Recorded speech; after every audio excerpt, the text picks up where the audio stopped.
À medida que o tempo tem passado e nos aproximamos mais do tempo do fim, as profecias do livro de Daniel e de Apocalipse devem demandar muito mais da nossa atenção. Sabemos que esses dois livros lidam com elementos muito peculiares e que estão intimamente ligados ao tempo do fim, ao tempo em que vivemos. Nesta oportunidade, eu gostaria de começar a estudar com vocês sobre o Apocalipse 17. Este capítulo tem recebido especial atenção de muitos estudantes das Escrituras, especialmente das profecias, por causa da sua íntima conexão com o tempo do fim.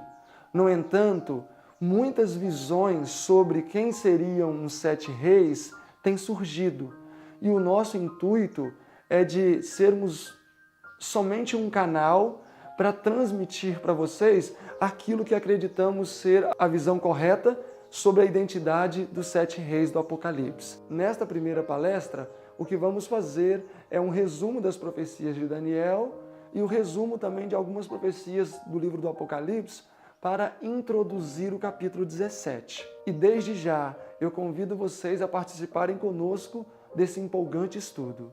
O meu nome é Silverino Kiel, sou o fundador do IAG.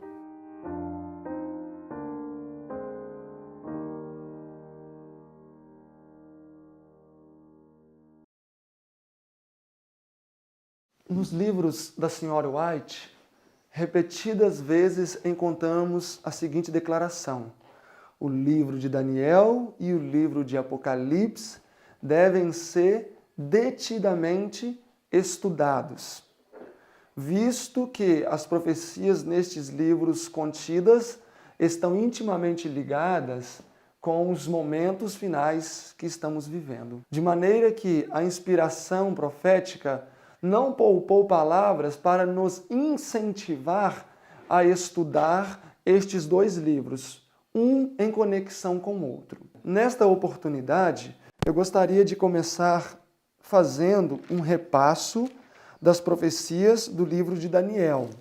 Eu acredito que a maioria das informações que vão ser fornecidas serão informações já conhecidas por todos vocês.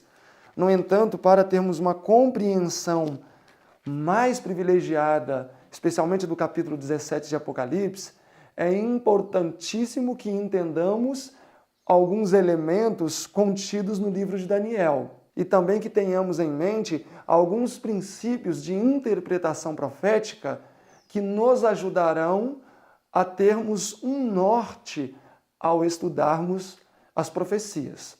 No decorrer da apresentação, eu vou salientando cada um dos princípios que eu quero apresentar nesta manhã para vocês.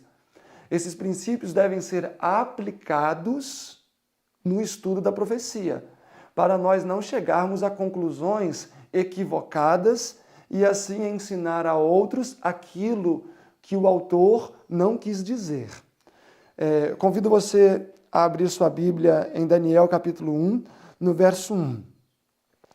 O primeiro verso do livro de Daniel. No 3º ano do reinado de Jeoiaquim.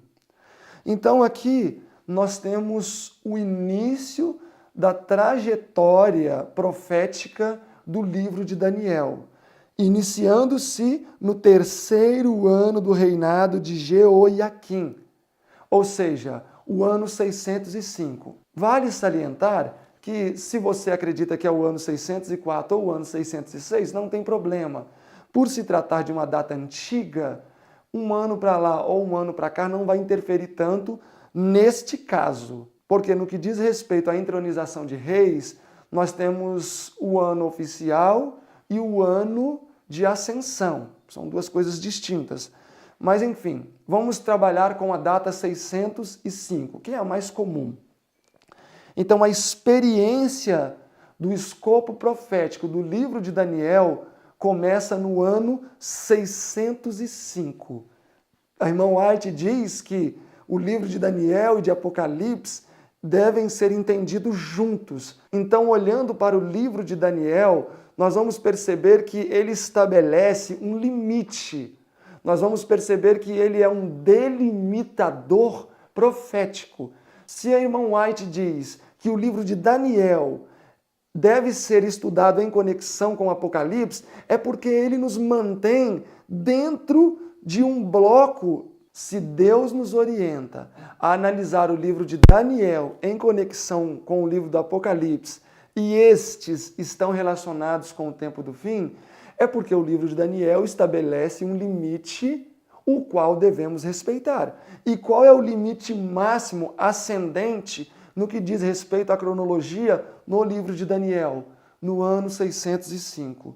Ah, mas tem a profecia que começa em tal ano, que transborda para além de 605. Eu não diria que seria uma profecia falsa, mas no mínimo não seria relevante para os tempos em que vivemos. Então eu preciso olhar para a estátua e respeitar os limites que ela estabelece. Ou seja, a estátua de Daniel 2 é uma plataforma para além da qual nós não podemos ir e ainda permanecer em segurança. Ok? Esse é o primeiro ponto que precisa ficar fixo em nossa mente. A estátua de Daniel 2 estabelece os limites para além dos quais não devemos ir. Olhem aí o capítulo 2 comigo. Vamos fazer um repasso nessa profecia. É claro que vocês já conhecem, né? Porque é um capítulo muito estudado e com certeza vocês já conhecem aqui os metais, as representações, os anos, mas vamos fazer um breve repasso. Bom, aqui Daniel revelou o sonho de Nabucodonosor e a partir do verso 37 ele começa a dizer: Tu, ó rei, és rei de reis, a quem o Deus do céu tem dado o reino, o poder e a força e a glória.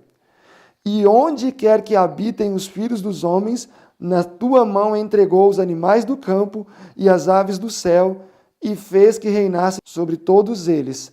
Tu és a cabeça de ouro. Então nós já temos a nossa primeira representação.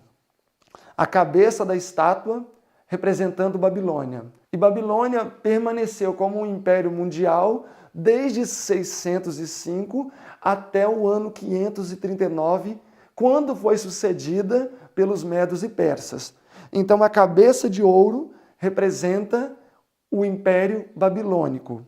Logo depois vem o segundo metal aqui apresentado, 39, verso 39. E depois de ti se levantará outro reino inferior ao teu, que seria a Medopérsia. A Medopérsia esteve no cenário como Império Mundial desde 339 até o ano 331. E aqui ela é representada pelo peito e braços de prata. E depois um terceiro reino, o reino de bronze. Este reino de bronze foi a Grécia, que esteve em vigência desde o ano 331, com a queda da Medopérsia, até o ano 168, quando foi sucedida pelo quarto reino, o reino de ferro, Roma Imperial. Então nós temos nesses poucos versos descritos os principais 4 impérios que estiveram no cenário mundial desde 605 a.C., início da experiência do livro de Daniel, até o ano 538 depois de Cristo, quando Roma Imperial foi sucedida por Roma Papal. Vamos agora para os pés da estátua, o verso 41. E quanto ao que viste dos pés e dos dedos, em parte de barro de oleiro e em parte de ferro, isso será um reino dividido. Então, os pés da estátua, constituídos de ferro e de barro, seriam um reino dividido. Por quê? Porque você sabe que ferro e barro não se colam, por isso que seria um reino dividido. Contudo, haverá nele alguma coisa da firmeza do ferro, pois vistes o ferro misturado com barro de oleiro. Então aqui nós temos um outro reino, um quinto reino. A parte inicial do verso diz: E quanto ao que viste dos pés e dos dedos em parte de barro de oleiro e em parte de ferro, isso será um reino dividido. Então os 2 pés formam um único reino. E a irmã White diz que nós estamos aqui no período em que a igreja e o Estado estariam unidos. ou seja, de 538 a 1798, a união do cristianismo apostatado, o catolicismo, com o poder civil, formando ali então, naqueles dias, uma imagem da besta, que foi o período dos 1260 anos de supremacia papal, 538 a 1798. Assim encontramos então o quinto reino aqui em Daniel 2. O primeiro, Babilônia, de 605 a 539. O segundo, a Medo-Pérsia, que foi desde 539 até 331.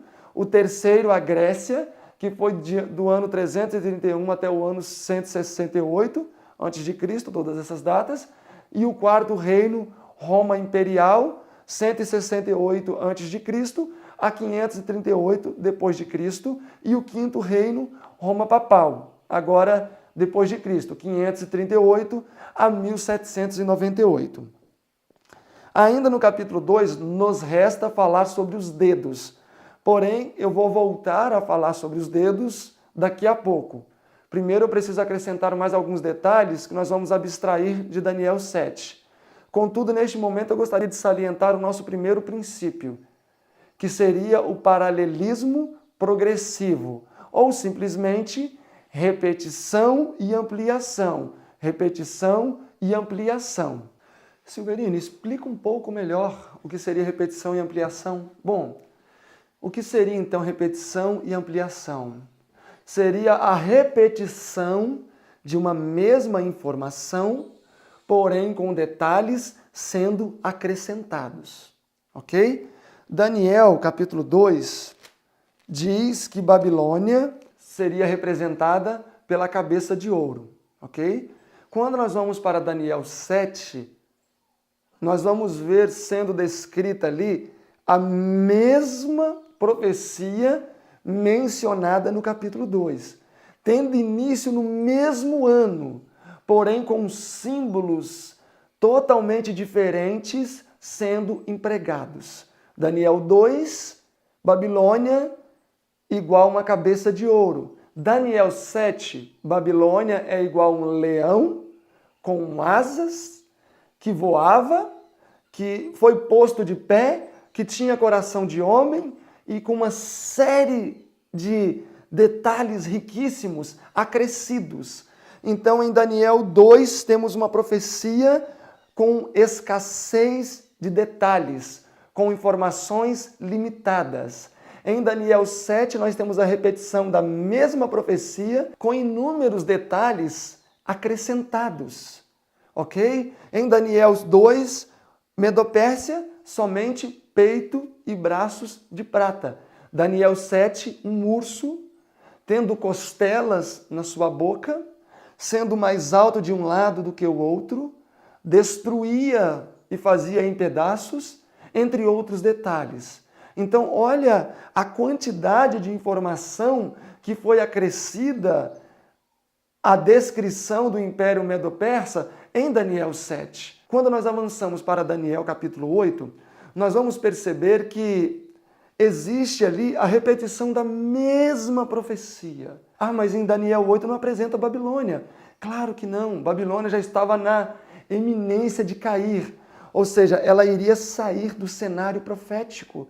Porque em Daniel 8 nós já estamos perto do ano 539.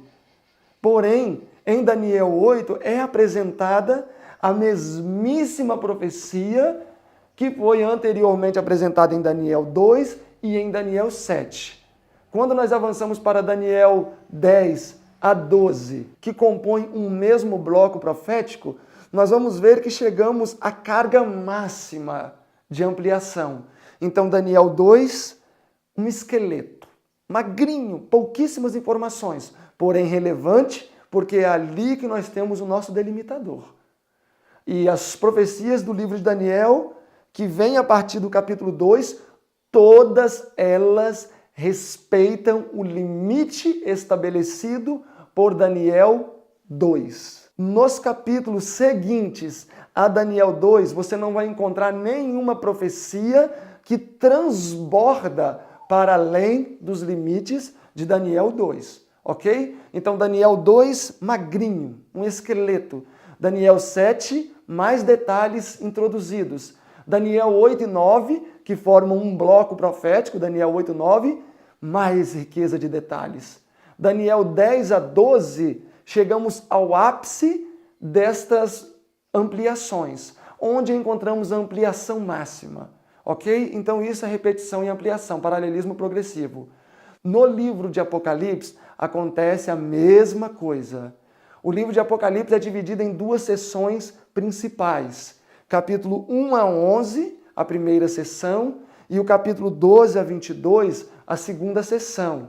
A primeira seção do livro de Apocalipse, capítulo 1 a 11, é subdividida em 3 blocos, assim como a segunda seção. Então, o capítulo 1 a 3 de Apocalipse, o primeiro bloco, as 7 igrejas. O segundo bloco da primeira seção do Apocalipse, do capítulo 4 ao 7, os 7 selos. E o terceiro bloco da primeira seção do livro de Apocalipse, o capítulo 8 a 11, as trombetas. A segunda seção do livro de Apocalipse, do capítulo 12 ao capítulo 14, o grande conflito entre Deus e Satanás. Capítulo 15 a 18, o fechamento da porta da graça e a queda de Babilônia. E o Apocalipse e a segunda seção, desde o capítulo 19 ao capítulo 22, ao último bloco, a restauração de todas as coisas, tá? Então, precisamos ter em mente estas divisões e analisar cada bloco separadamente, embora todos eles estejam intimamente conectados um ao outro. Ok? Podemos avançar? Retrocedam aí então até Daniel 7, novamente. Então aqui em Daniel 7 nós temos a repetição de Daniel 2. Daniel 2, Babilônia, ouro. Daniel 7, Babilônia, um leão. Daniel 2, Medopérsia, prata. Daniel 7, Medopérsia, um urso. Daniel 2, a Grécia, o ventre de cobre. Daniel 7, a Grécia, um leopardo. Daniel 2, Roma imperial, as pernas de ferro. Daniel 7, Roma imperial, um animal terrível e espantoso. Daniel 2, Roma papal, os pés de barro e ferro. Daniel 7, Roma papal, um chifre pequeno. Então estas são as conexões principais entre Daniel 2 e 7. Porém, agora vamos avançar para os elementos que vão nos conectar com os dedos em Daniel 2. Capítulo 7, verso 7 diz, lá na última linha, as últimas 2 palavrinhas, diz que este animal terrível e espantoso possuía 10 chifres. Chifres em profecia são reinos. Ah, Silverino, mas o chifre pequeno é um poder religioso e é um chifre. Ok, muito bem observado. Mas nós temos que agora mencionar outro princípio de interpretação. A ação do símbolo determina a sua essência. De fato, chifre é reino. Quando ele tem ação cívica, quando a sua ação é civil. Porém, se a ação do chifre é uma ação religiosa, como é a situação do chifre pequeno, logo ele se torna um poder religioso. Isso podemos ver também em Daniel 6. Então, a ação do símbolo determina a sua essência. Ok, este animal terrível e espantoso possuía 10 chifres. Quem são os 10 chifres? Esses 10 chifres são as 10 divisões de Roma Ocidental. Se lembram? Os alamanos, os suevos, os burbúndios, os érulos, vândalos, etc.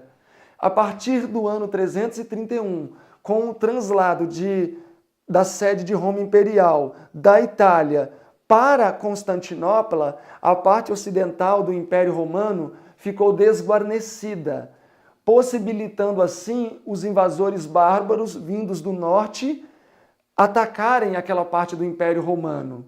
E o que aconteceu é que no ano 476 d.C., Roma Ocidental havia sido desfragmentada em 10 grandes partes, que ficou assim sendo reconhecido como esses 10 chifres do animal terrível e espantoso. Só que acontece algo interessante. Após o estabelecimento destes 10 chifres, que eram 10 reinos bárbaros, surge um pequeno chifre. E este pequeno chifre viria a se tornar Roma papal. Na ascensão deste pequeno chifre, no advento deste poder, 3 chifres foram removidos. O primeiro, os Érulos, no ano 493. O segundo no ano 534 e o terceiro no ano 538. Assim sendo, no ano 538, Roma papal não tinha mais nenhum empecilho e surge no cenário mundial como um império mundial. E neste momento, a partir de 538, unido ao Estado. Então, esses 10 chifres representam as 10 divisões de Roma imperial. Esse 11º chifre que surge, esse pequeno chifre, representa Roma papal. Ou seja, esse pequeno chifre está paralelo aos pés de barro. Então, em Daniel 2, Roma papal é representado pelos pés de barro. Em Daniel 7, Roma papal é representado por um pequeno chifre. Agora eu gostaria que você voltasse comigo a Daniel 2, para nós estudarmos um pouquinho sobre os 10 dedos, pois isso vai ser importante para avaliarmos Apocalipse 17. Bom, aqui em Daniel 2 temos a descrição de 10 dedos, verso 42, e como os dedos dos pés. Mas antes de eu avançar falando desses dedos aqui, eu só queria aproveitar a oportunidade para mencionar mais 3 princípios de interpretação profética. E aí nós fechamos então o nosso escopo de princípios que devem ser aplicados no estudo da profecia. Obviamente que tem muitos outros. Se vocês, por exemplo, lerem o nosso livrinho Apocalipse 17, vocês vão perceber que ali nós mencionamos inúmeros princípios fundamentais e alguns até primários que precisam ser aplicados no estudo da profecia. Então vocês podem entrar em contato conosco, a gente tem esse livretinho, Apocalipse 17. Bom, o próximo princípio que eu gostaria de mencionar é o seguinte: os símbolos da profecia são adaptáveis. E isso é algo que nós precisamos ter bem elucidado na nossa mente, que os símbolos das profecias são adaptáveis. Como assim? Bom, se eu te perguntar, na Bíblia, o que representa o leão? Aí você vai me dizer, bom, ele em primeiro lugar pode representar um leão mesmo. Sansão matou um leão, Davi matou um leão, e era um leão de fato. E aí eu vou dizer que você está correto. Aí você pode dizer, bom, Silverino, mas na Bíblia, segundo Jeremias, capítulo 50, se não me falha a memória, o leão também representa a Síria. E eu vou dizer, justamente, você está correto. E aí o outro ainda pode dizer, mas o leão também representa a Babilônia. Correto? E outro ainda pode dizer, mas representa também Jesus. Correto? E o outro ainda pode dizer, mas também representa o diabo. E eu vou dizer, correto. De maneira que, como é que eu vou saber o que o leão está querendo ilustrar no versículo cotado? Somente pelo contexto. É como a água. Se eu pego 1 litro de água e coloco esse litro de água dentro de um recipiente redondo, qual formato a água vai tomar? Um formato redondo. Se eu coloco a mesma água dentro de um recipiente triangular, a mesma água vai assumir um formato triangular. E assim por diante. Os símbolos da profecia são do mesmo jeito. Eles se adequam ao contexto em que estão inseridos. Entenderam bem esse princípio? Ele é importante. O outro princípio que eu gostaria de mencionar é que os símbolos de um elemento profético, os detalhes do elemento profético, são inclusivos. Este ponto é muito importante. Como assim inclusivos? Bom, a Bíblia diz que o leopardo possuía 4 cabeças e também 4 asas.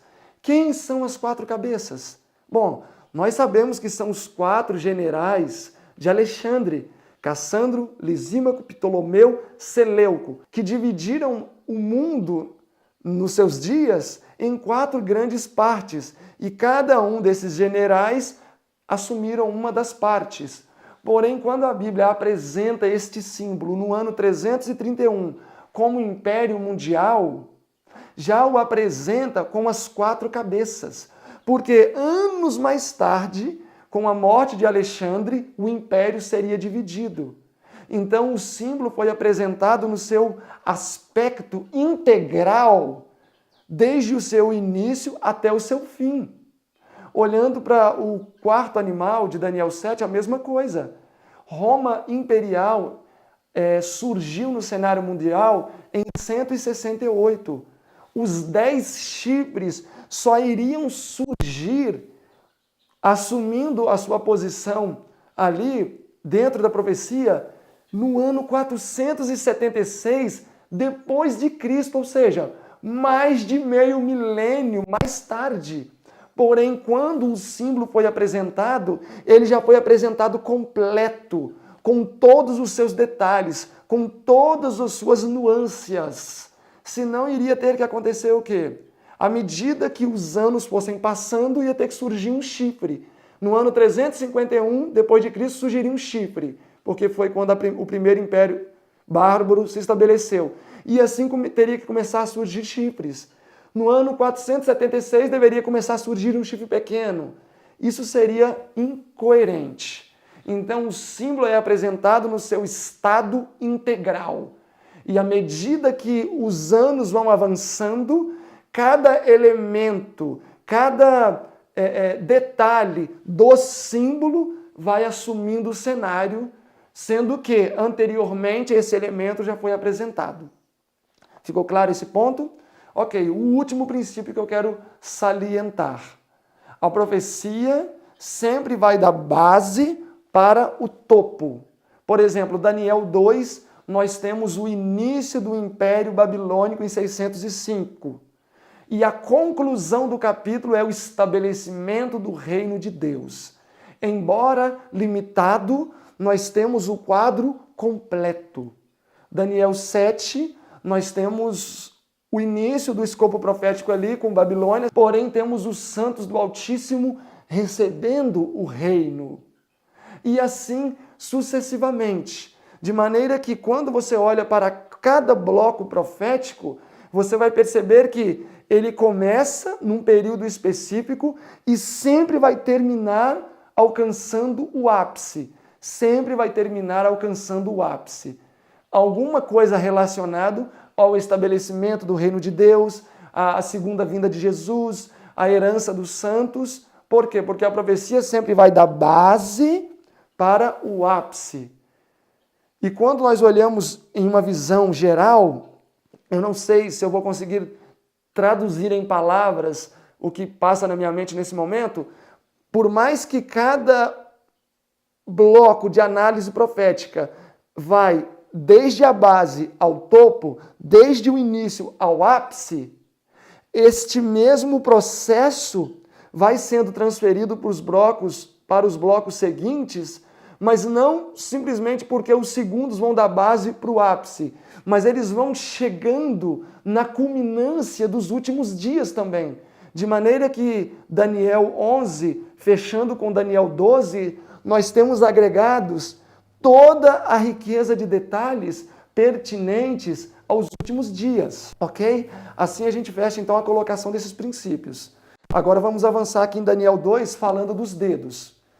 Eu gostaria que, nesse momento, com muita oração, com muita humildade, porque a maioria das pessoas dizem que os 10 dedos da estátua representam os 10 chifres, mas eu gostaria de convidá-lo ao raciocínio. Vamos ver se realmente esses 10 dedos podem ser as 10 divisões de Roma. Olhem o verso 42 que diz assim: e como os dedos dos pés eram em parte de barro e em parte de ferro, assim por uma parte o reino será forte e por outra parte o reino será frágil. Então notem que o texto está chamando os 10 dedos de reino. Nós sabemos que os 10 chifres de Daniel 7 eram 10 reinos distintos, separados. Porém, a Bíblia, em Daniel 2, verso 42, chama os 10 dedos de reino, no singular, uma única coisa. Ok? Então, será que esses 10 dedos, de fato, poderiam ser os 10 reis de Daniel 7? Bom, é agora que eu te convido a raciocinar. Quando nós vamos para Daniel 7, nós vamos ver que os 10 reis estão, cronologicamente falando, depois do ano 476. Ou seja, quando Roma Ocidental cai, nós temos então o surgimento pleno dos 10 chifres, ok? Então, esses 10 chifres estão após a queda de Roma Imperial no Ocidente. Vocês se recordam que em Daniel 2, Roma Imperial, ela cobriu o período das pernas de ferro. Quando nós chegamos nos pés, já não é mais Roma Imperial, já é Roma Papal. Então, como eu poderia colocar os dedos, sendo Roma dividida, se eles estariam no final de Roma Papal? Olhem só para a anatomia da estátua. O que vem primeiro, o tornozelo ou os dedos? É claro que é o tornozelo, mas o tornozelo marca o final de Roma Imperial e início de Roma Papal. Então, como é que os 10 dedos poderiam representar Roma Imperial dividida se eles estão depois de Roma Papal? Se os 10 dedos fossem as 10 divisões de Roma, eles deveriam estar imediatamente após o tornozelo e não o pé, porque senão seria incoerente. Senão, como que eu iria sair do tornozelo, indo para os pés, período de Roma Papal, depois chego nos dedos e voltar atrás, 1260 anos? Não teria lógica. Então, os 10 dedos, anatomicamente falando, não poderia ser as 10 divisões de Roma. Outro detalhe é o seguinte, a Bíblia diz que a pedra destruiria os dedos, e a pedra representa a volta de Jesus, nós sabemos disso. Como é que a pedra destruiria os dedos se em 538 já não existiam mais 10 impérios mundiais, só existiam 7? Para esta visão ser correta, Jesus deveria ter voltado então antes de 493, porque em 493 já não existiam mais 10 chifres, existiam 9. Em 534 já não existiam 9 chifres mais, existiam 8. Já em 538 já não existiam mais 8 chifres, existiam 7. E o texto diz que a pedra destruiria os pés e os dedos, indicando que os dedos estariam ali. E nós não vemos aqui nenhuma descrição de dedo caindo. Então Jesus teria que ter voltado antes de 493. E nós sabemos que é incoerente isso. Então, quando nós olhamos de forma mais precisa, nós vamos ver que não seria possível dizer que os 10 dedos são as 10 divisões de Roma, senão que estes 10 dedos entrariam em vigência depois de Roma Papal. Não exatamente, não instantaneamente depois, mas em algum momento depois da queda de Roma Papal. Porque quando um império cai, surge outro. Ok? Espero que tenha ficado claro esse ponto. Se não ficou devidamente claro, a gente pode enviar para você o nosso livreto, vocês podem solicitar com a gente, e ali fica bem esmiuçadinho. Agora, com tudo isso em mente, eu gostaria que nós avançássemos um pouco mais, tá?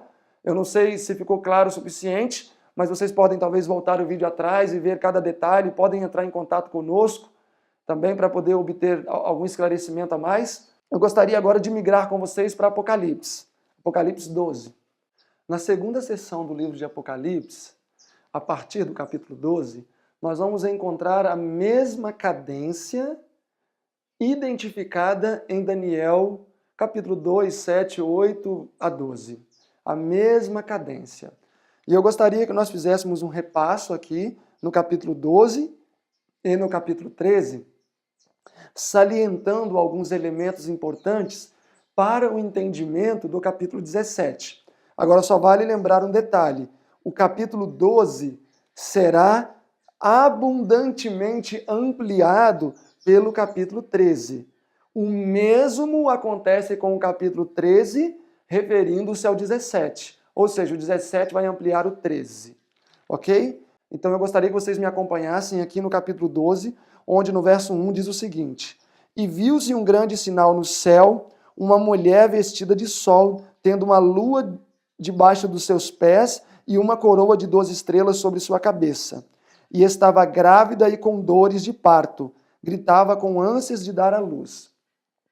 Eu vou ser bem objetivo nas colocações no capítulo 12, pois futuramente nós vamos gravar um seminário completo de Apocalipse, verso a verso. E aí nós vamos destrinchar cada palavra do livro de Apocalipse. Mas isso são planos para o futuro. Contudo, eu vou dar um geral aqui do capítulo 12. Quem seria esta mulher grávida aqui no capítulo 12, no verso 1 e 2? Quem seria esta mulher? E aí todos vão responder: igreja. E eu posso dizer que está certo, porém, nós já somos agora estudantes graduados. Igreja seria a resposta que os neófitos vão dar. Nós precisamos ser mais precisos, mais cirúrgicos nas nossas interpretações. Tudo bem, é igreja, mas qual igreja? Ela ainda não deu à luz. Então, esta mulher aqui é a igreja judaica. O filho que ela carrega no ventre é a promessa do nascimento de Jesus. Então, esta mulher representa a igreja judaica. Não só a igreja, mas a igreja judaica. O verso 3 fala sobre um grande dragão vermelho, com as mesmas características peculiares do animal terrível e espantoso de Daniel 7. Quem seria este dragão? Bom, a irmã White, no Grande Conflito, na página 438, diz: em sentido primário, este dragão representa Satanás e em sentido secundário representa Roma imperial. Então, este dragão, com 10 chifres e 7 cabeças, está paralelo ao animal terrível e espantoso apresentado em Daniel 7. Ou seja, o animal terrível e espantoso representa Roma imperial. O dragão de Apocalipse 12, verso 3, também representa Roma imperial. Notem que ele está perseguindo a mulher enquanto esta ainda não tinha dado à luz, ou seja, estamos antes do nascimento de Jesus. Ok? Memorizou esse detalhe? Então, quem seriam os 10 chifres apresentados neste dragão de Apocalipse 12, verso 3? Obviamente que seriam os mesmos 10 chifres apresentado em Daniel 7, as 10 divisões de Roma imperial, ok? Mas o livro de Apocalipse também lança luz no sentido de repetição e ampliação sobre o livro de Daniel, porque aqui em Apocalipse nós vamos encontrar detalhes acrescidos que não vimos em Daniel, ok? Então o livro de Apocalipse também amplia o livro de Daniel. Ok? Então, este dragão representa Roma imperial. Eles estão na mesma fase de tempo, na mesma linha cronológica. E esses 10 chifres deste dragão representam as 10 divisões de Roma imperial. Verso 4, este dragão ainda está perseguindo a mulher, quando esta ainda não tiver dado à luz. Verso 5, a mulher dá à luz. Ou seja, estamos a partir do ano 3 antes de Cristo, porque Jesus nasceu cerca do ano 3, 4 antes de Cristo.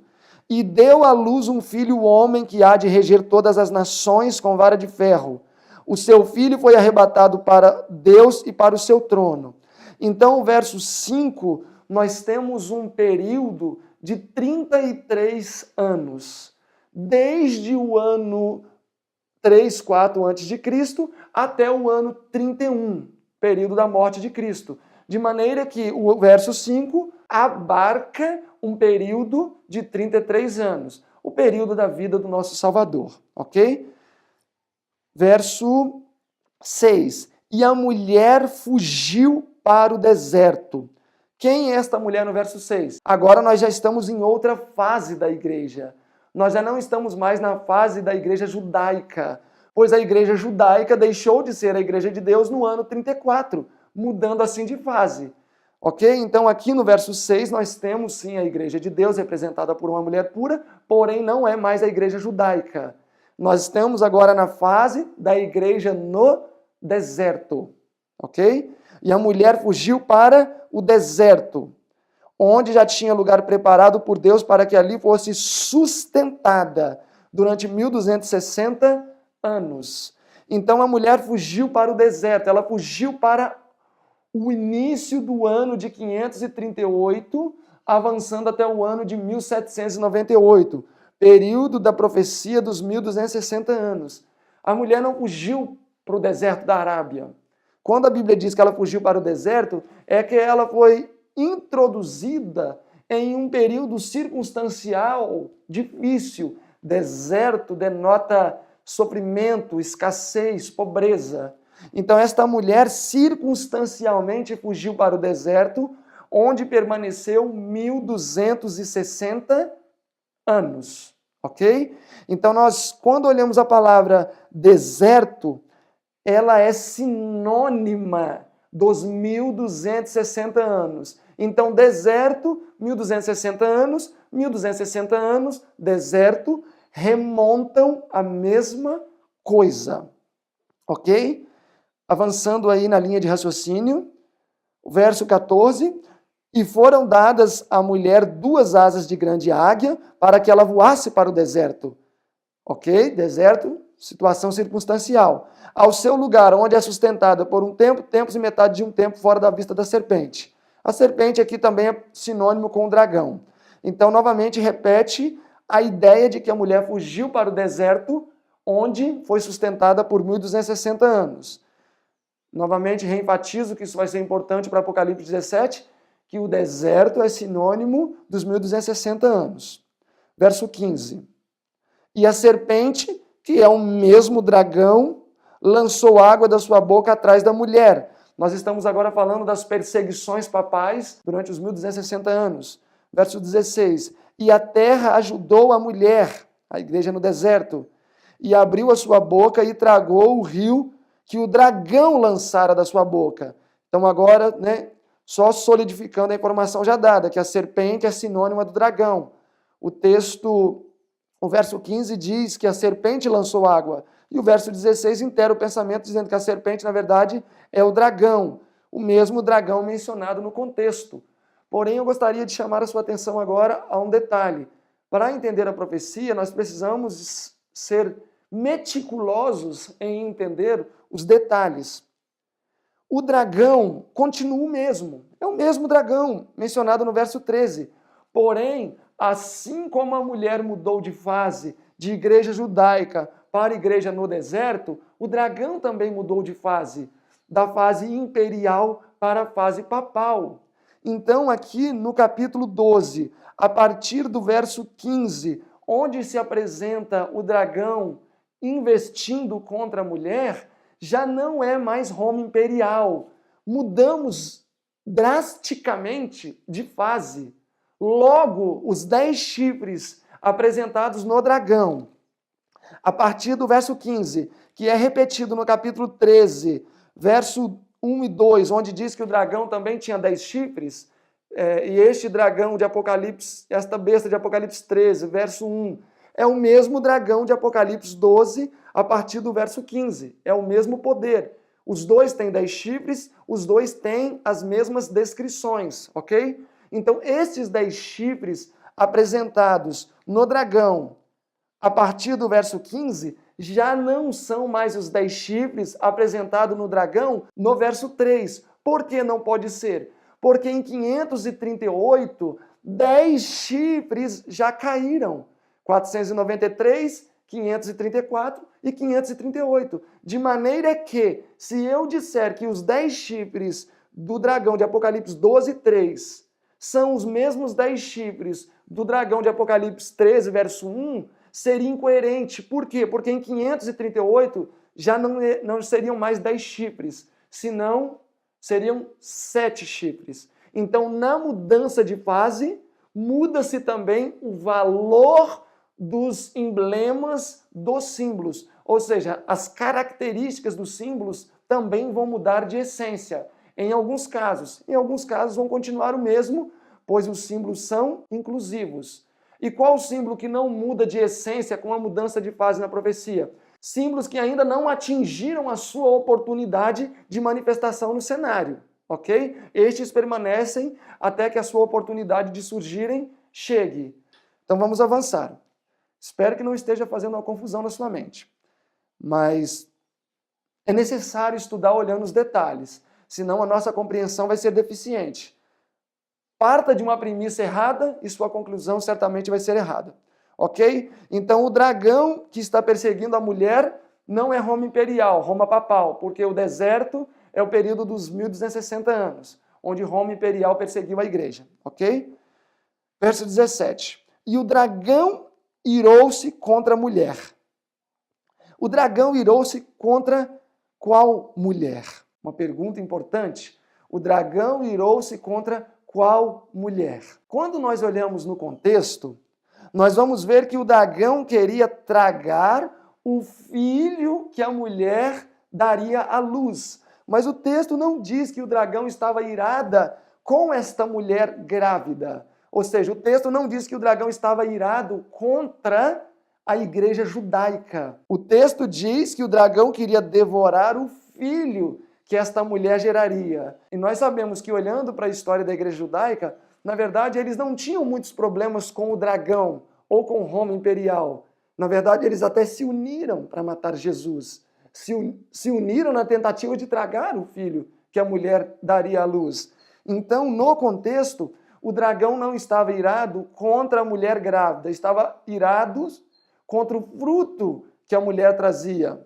Mas no contexto, então, contra quem ele estava irado? Ele estava irado contra a igreja no deserto, a partir do ano 538.